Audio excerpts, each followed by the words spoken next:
Salawat dan salam tak lupa pula kita alamatkan ke pangkuan Nabi besar Muhammad sallallahu alaihi wasallam. Nabi kita, Nabi terakhir, Nabi yang sangat sayang kepada umatnya, Nabi yang di akhir nafasnya beliau mengucapkan kata ummati, ummati, ummati, yang selalu mengingat kita dari masa beliau hidup sampai beliau mau menghabiskan nafas terakhir. Beliau tetap menyebut nama kita. Kenapa?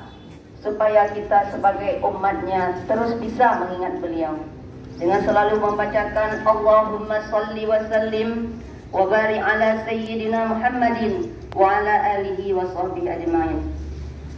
Selalu harus kita ucapkan salawat.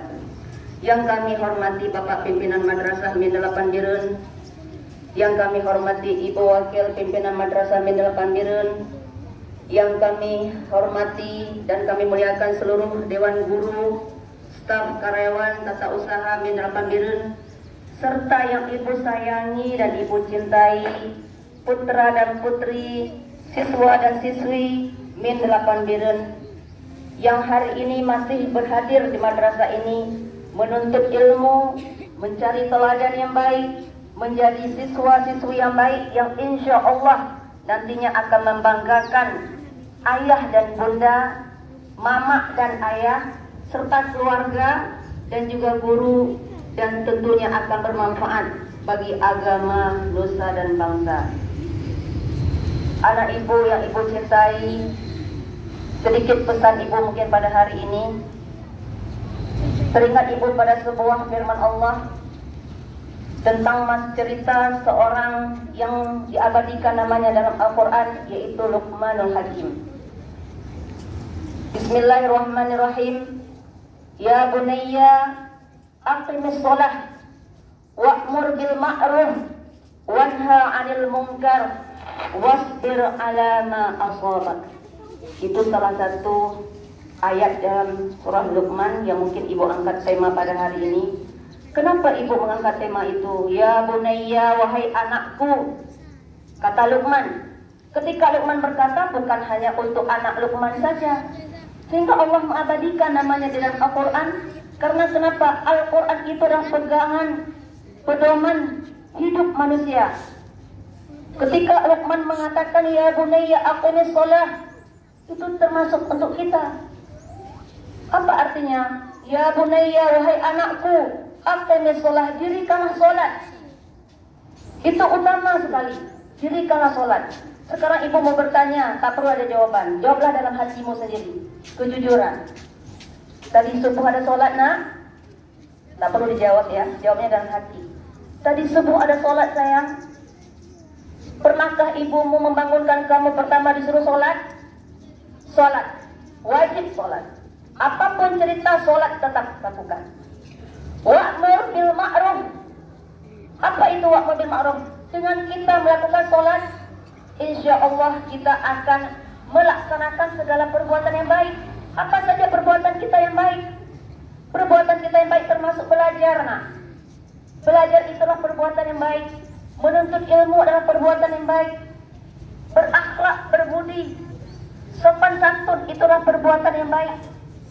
Kita di rumah sopan santun sama orang tua, berakhlak dengan ayah bunda di rumah. Di sekolah kita berakhlak dengan guru. Tata krama kita perlu. Berakhlak dengan teman. Yang besar menyayangi yang kecil menghormati yang besar. Jadi itu perlu. Pertama tadi aqimis shalah wa'mur bil ma'ruf. Ajaklah teman-temanmu itu untuk kebaikan. Guru mengajakmu untuk kebaikan, orang tuamu mengajakmu untuk kebaikan, kamu punya teman mengajak temanmu untuk kebaikan. Ketika temanmu lalai dengan HP, hai, udah waktu sholat kamu, hai, ayo belajar. Ketika temanmu ajak ke kamar mandi, yuk kita kamar mandi, yuk sampai kamar mandi main-main. Tadinya alasan ibu, saya tak berani masuk kamar mandi, saya jadi takut, saya minta ditemanin. Rupanya sampai ke sana main-main. Teman yang satu lagi harus mengajak, yuk cepat-cepat, tadi kamu suruh temanin aku, kenapa sekarang sudah ajak bermain? Ajak yang baik-baik, ya. Wanha 'anil munkar, dilarang oleh Allah. Kenapa? Karena kita sholat tadi.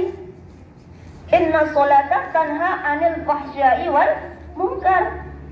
Makanya anak-anak ibu ini wajib melaksanakan sholat. Bangun tidur saya bu, udah telat bu, udah jam 7, sholat dulu. Sholat dulu, walaupun jam 7 sholat dulu. Ya, jangan udahlah sengaja kamu bangun jam 7 karena tidak mau sholat. Alasannya bebas, satu tugas dulu kewajiban. Langsung mandi, pakai baju, langsung ke sekolah. Sholatnya kapan kita laksanakan? Tidak ada. Terkejut terbangun jam 7, mandi cepat-cepat, sholat cepat-cepat, pakai baju langsung ke sekolah. Karena kenapa? Pertanyaan yang pertama nanti ditanya di akhirat masalah sholat. Itu, ya. Di sekolah juga seperti itu. Sudah sholat tadi subuh? Mungkin pernah ditanya di pos piket, ada sholat nak tadi subuh? Sholat subuh cuma 2 rakaat. Jangan pernah kita tinggalkan. Seperti Bu tadi bilang, ya kan? Inna sholata tanha anil fahsya'i wal munkar. Sesungguhnya sholat itu mencegah kita dari perbuatan yang keji dan munkar. Wasbir ala ma asabak. Apa itu wasbir ala ma asabak? Kita disuruh bersabar atas apa yang menimpa kita. Ya. Kalau misalkan ada sesuatu yang menimpa kita, kita bersabar. Bisa jadi apa yang Allah berikan kepada kita itu adalah yang terbaik buat kita. Maka kita harus bersabar.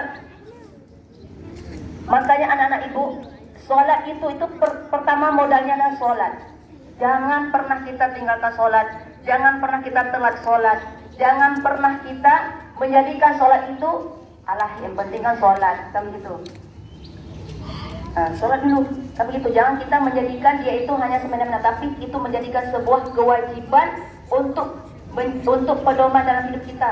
Tak sholat tak ada apa-apa, kan begitu. Jadi sholat, ingatlah kepada Allah. Karena kenapa? Ketika kita sholat itu kita adalah berkomunikasi dengan Allah. Itu yang pertama. Yang kedua tentang masalah kita di sekolah. Anak-anak ibu di sekolah itu bukan hanya kita menuntut ilmu saja.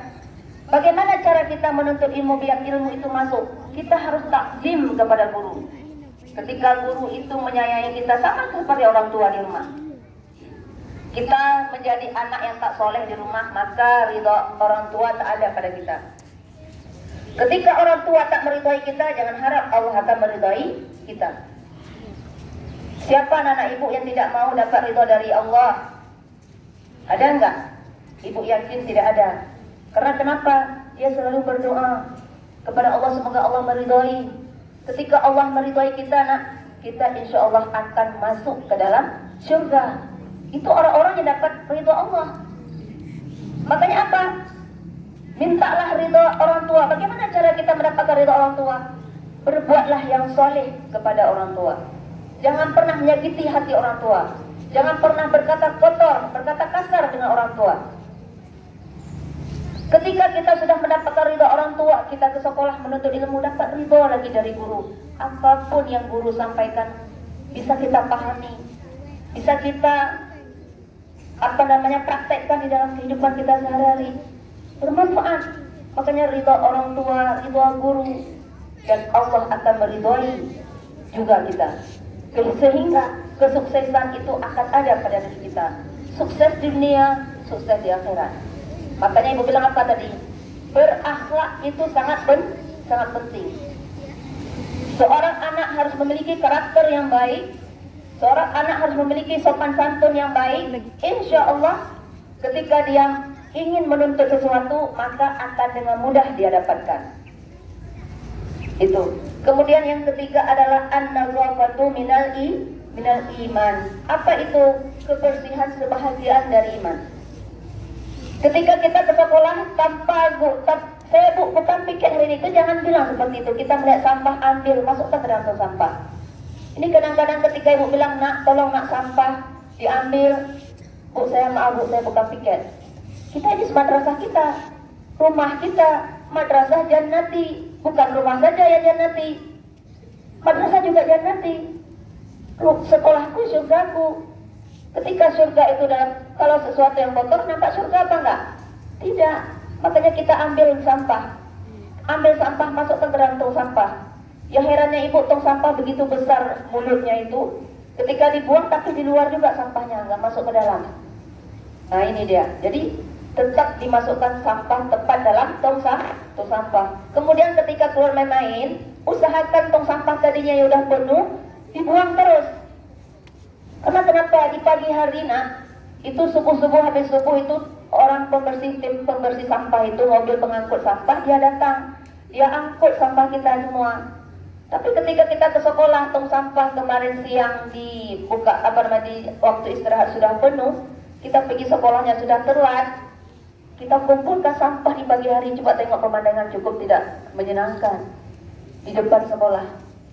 Makanya ibu bilang ketika keluar main, tong sampah itu piket sudah penuh sampahnya dengan kemasan makanan, dengan kemasan minuman, itu dibuang terus ke dalam tong sampah sana, ya. Supaya apa? Besok subuh datang tim pembersihnya, diambil, maka tidak ada lagi sampah di sana. Kita kumpulkan lagi waktu keluar main nanti. Seperti itu. Supaya apa? Sekolah kita, madrasah kita bisa disebut sebagai madrasah jannati. Sekolahku adalah syurgaku. Kemudian satu lagi untuk kakak-kakak dan abang-abang kelas 6. Ini kita ada program tahfiz. Program tahfiz tersebut bukan seketika mau wisuda kita hafal. Dari sekarang hafal terus. Setor sama orang tua, setor sama guru, pelan-pelan, sehingga ketika kamu nanti waktu mau ujian akhir, kamu tidak sibuk lagi dalam